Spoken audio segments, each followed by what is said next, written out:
Hello everyone, welcome to my channel, and today we are going to talk about PyMongo, the MongoDB driver for Python. So PyMongo package is the native Python driver for MongoDB, and it is the recommended way of working with MongoDB from Python code. So in this Jupyter notebook, we are going to see how to use PyMongo to connect to a MongoDB database and work with collections, add or update or even remove some documents. Okay, so let's go ahead and start, but before that I want to show you my compass. I have specifically created a database called learn, which we will use in this particular video. Okay, so let's go back. So to be able to use PyMongo, you need to import PyMongo, and from PyMongo you need to import Mongo client. Okay, once you have imported Mongo client, you need to connect to a MongoDB database. Right now it is in localhost, which means that it is hosted in my machine. Right now I am not providing any username or password, but in real case you are gonna provide that. Okay, now we have MongoDB client, but just having client is not enough, because if you want to add or remove some document in MongoDB, you need to connect to a database first, then go to your required collection, and then you can get the documents. Just as a reminder, this is how the hierarchy of documents look like in MongoDB. Well, let me reduce the size so that you can see it. Yes, so there is a database. A database consists of one or more collections. Each collections will have our documents or JSON. So these are the documents that we will be using to put some records or remove some records or search some records using PyMongo. Okay, let me go back to the original size. Yes. Now you will say that we can do many things with MongoDB shell. Why to use PyMongo, or for that matter any other driver in any other language? Well, the answer is very simple.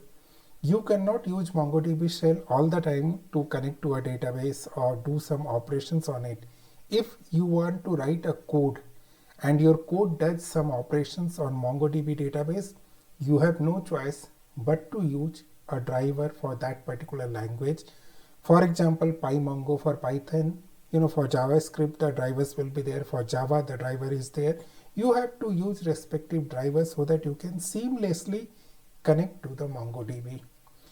Now there is one more thing you must know, that the syntax of shell as well as the driver will not be same in all the cases. For example, there is a syntax called show databases in MongoDB shell. So let me go ahead and do show databases. It will show me all the databases. We can do the same thing with PyMongo, but we will have to use list database names.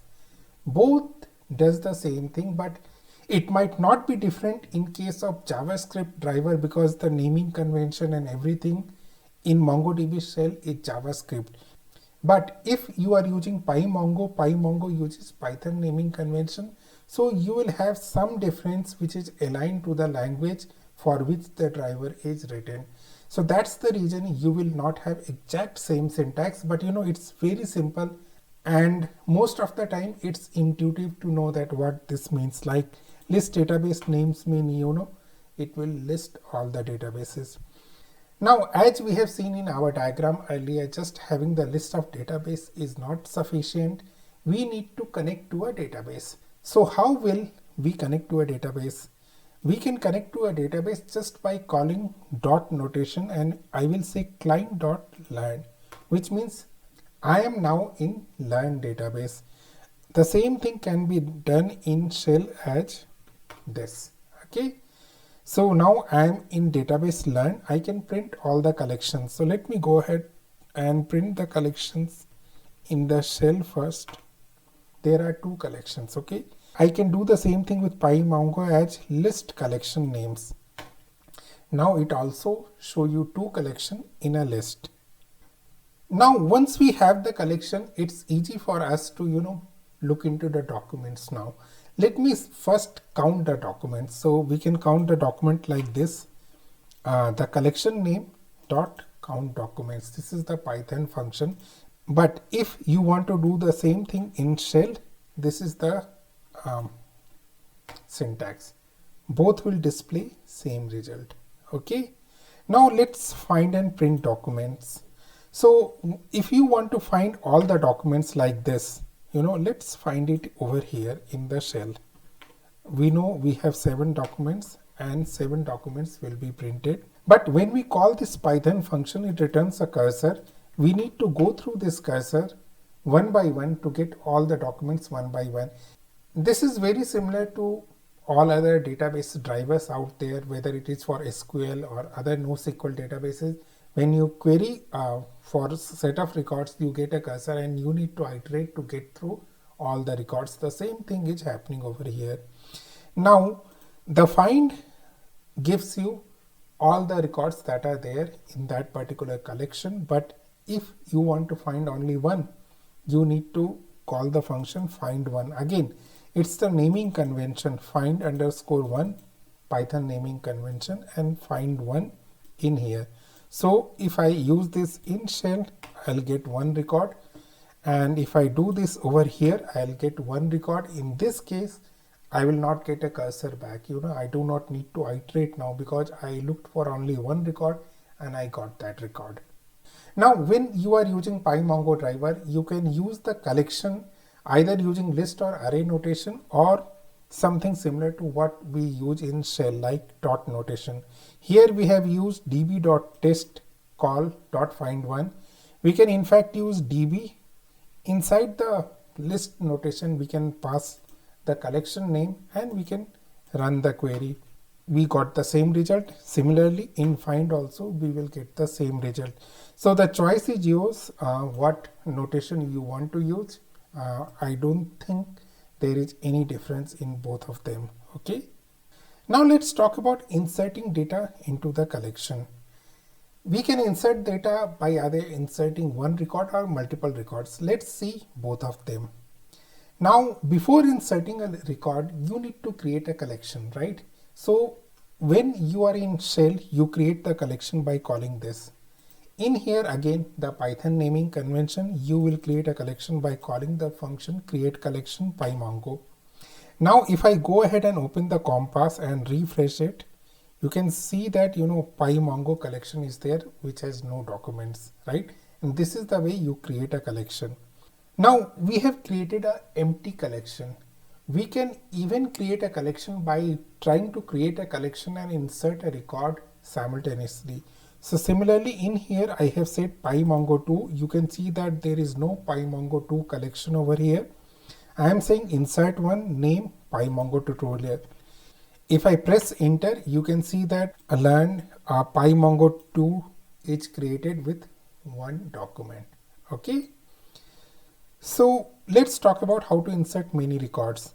Again, there is a function called insert many, insert underscore many because of Python naming convention, and this is JavaScript convention, but the parameters are same. You insert two records, name is CodeSpay and CodeSpay2. You do this and you refresh, you get two more records. I hope you guys are able to see this. Okay. And we can also print all the records now. We have 3 records which we can see in Compass as well as by printing it using pymongo. Now let's talk about something interesting, updating the record. Now to update a record, you need to query and update. You cannot just blindly update. You need to pass a query filter, right? I want to update these many records with these many criteria. So update functions will take 2 parameters. One parameter is query, which selects the record which needs to be updated, and second is what it has to be updated with. So let's talk about update one and update many. Just like insert one, insert many, we have update one and update many. So in this case, what I am trying to do is that I want to update one record where name is CodeSpay. What I want to do is that I want to set name is www.codespay.com. So we need to pass these kind of dollar parameters to be able to set the record. We cannot just say key value pair. Here key will be the operation that needs to be performed. So you have searched a record, you find it, you have to perform an operation What operation? You need to set new value to the name. Let me add some more code space thing. Now I have more than one code space. So in case I want to update one, you can see that only one record is updated. If we go back to our compass, we can see that this code space is updated, but this is not updated, this is not updated. We still have two. And if we do insert mini, so everything must be updated. So there should not be any code space, and we can actually go ahead and print it over here. We can see that all the code space is updated to www.codespace.com. Okay. Now when we talk about updating, selecting an insert with a particular value looks fine. But what about range selection? So I will create a totally separate video on range selection, but I will show you a couple of examples over here. So let me create a new collection called salary info and update some records over there. So this is the records I have updated in salary info, and if I go ahead in my learn database, I can see salary info with 20 documents. Okay. Now what I want to do is that I want to find the salary info which is greater than 150,000. So here is how I would like to query. I would like to query salary which is greater than 150,000. One benefit of Compass is you can take these query, put it in filter and see if it works or not. It works, right? It's really good for complicated query to verify whether there is a problem with your query or not. Okay. If I do that and print it, we get all the salary which is greater than 150,000. Now let's use the same query for updating the database or updating the collection. So in here, this is my query string, salary greater than 150k, set the salary to 175k. So let me run this, and if I go ahead and now do a query, I can get that everything is being set to 175k. And if we see in Compass, we can see that maximum is 175, everything else remains same. You can see salary 120 remains same, but everything greater than 150 becomes 175. Okay, so the last thing is to use and or queries. This makes it bit complicated because you need to match braces, but this is how you do that. If you want to search AND condition, you have to say that you are searching AND condition. AND will be your key. The value will be an array which contains all the AND conditions. So first AND condition is that key is salary and the value is greater than 100,000. Second AND condition is key is salary and the value is less than 150,000. So if I do that, I will get these two records. Okay. I can also do or will become a key now, and I will get these many records in that case. So that's all about basic introduction of using PyMongo. I hope I was able to explain how to use PyMongo in the best possible way, and I hope it is now easy for you to use PyMongo for connecting to MongoDB database collections from the Python code. So that's all I had for today's video. Thanks a lot, people. Thanks for watching. Till the next time we meet. Good day, goodbye. You take care.